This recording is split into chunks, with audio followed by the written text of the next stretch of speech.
Şevval ayı hemen Ramazan'dan sonra gelen aydır. Yani hac aylarının bir başlangıcı olmuş oluyor.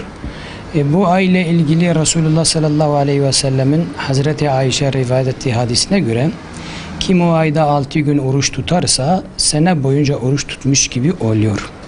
Şevval ayı birinci günü ki bayram günüdür. O bayram gününde zaten oruç tutulmaz, haramdır.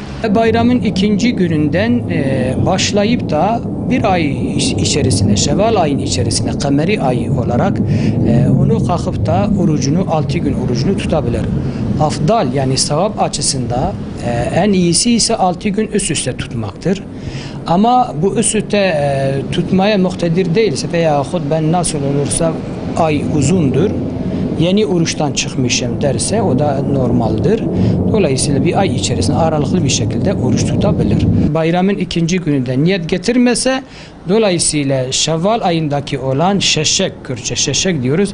O şeşekleri geçti bir daha tutamaz diye bu yanlıştır. Böyle bir şey yoktur. El mühim olan o Şevval ayın içerisinde 6 gün oruç tutmaktır. Şevval ayında oruç tutmak malumunuzdur, mustahaptır, sünnettir. Ve bu sadece Şevval ayında değil, aynı zamanda her ayda 3 gün oruç tutma, eyyamül bid dediğimiz Resulullah sallallahu aleyhi ve sellem onları da tavsiye etmiştir ve kendisi de tutmuştur.